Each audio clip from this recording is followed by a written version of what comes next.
আমার কাছে মনে হয় রান্নাটা একটা আর্ট, আর মনের মাধুরী মিশিয়ে যদি রান্নাটা করা যায় অবশ্যই পারফেক্ট হবে। আর আজকে যেভাবে মাংসটা রান্না করব, এইভাবে রান্না করলে 100% সবার মন জয় করতে পারবেন। দেন মাংসটা কেটে ধুয়ে পানি জড়িয়ে নিয়েছি। এখন কিছু পেঁয়াজ বেরেস্তা করে নিলাম। আর আগে থেকে আমি টক দই রেডি করে রেখেছিলাম, সেটা মাংসের মধ্যে দিয়ে দিলাম। একে একে সব উপকরণগুলো মাংসের মধ্যে দিয়ে দিব।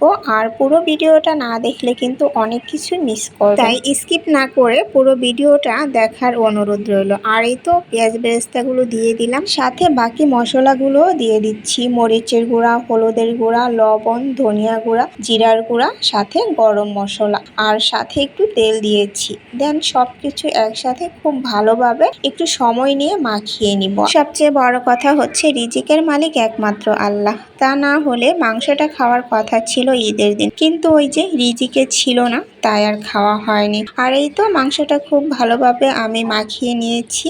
দেন আবারও একটু তেল দিয়ে উপর দিয়ে খুব ভালোভাবে মাখিয়ে এটা 10 থেকে 15 মিনিটের জন্য আমি রেস্টে রেখে দিব।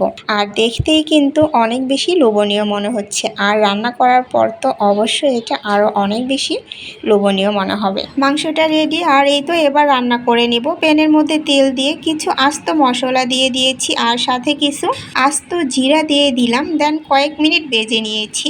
ভেজে নিয়ে দিয়ে দিলাম আদা রসুন বাটা। আদা রসুন বাটাটাও কয়েক মিনিট তেলের মধ্যে একটু ভালোভাবে ভেজে নিব। দেন দিয়ে দিচ্ছি রেডি করে রাখা মাংসটা। আমি কিন্তু অত ভালো রান্না করতে পারি না, তবে মাংস রান্নাটা অনেক টেস্ট হয়েছিল, এর জন্যই জাস্ট আপনাদের সাথে শেয়ার করা। মাংসটা দেওয়ার পর সাথে কিছু কাঁচা পেঁয়াজও দিয়ে দিলাম। দেন অল্প আঁচে মাংসটা কষিয়ে নেব যতক্ষণ না একদম তেল বের না হয়ে যায়। যারা পাকা রাঁধুনি আছেন তারা অনেক কিছুই জানেন এবং পারেন, এবং রান্না করতে করতে অনেক অভিজ্ঞতা হয়েছে কিভাবে রান্নার স্বাদ বাড়ানো যায়। তবে যারা নতুন রাঁধুনি আছেন তারা অনেক কিছু জানেন না এবং পারেন না, তো তাদেরকে বলছি একবার হলেও এভাবে রান্না করে আপনার প্রিয় মানুষগুলোকে খাওয়াবেন। আশা করি 100% প্রশংসা পাবেন, আর অবশ্যই তার মন জয় করতে পারবেন।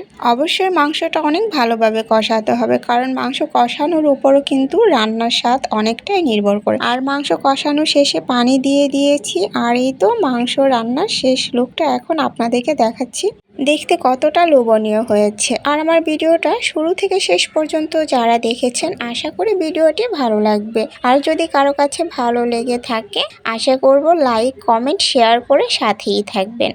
শেষ লুকটা ছিল জাস্ট ওয়াও।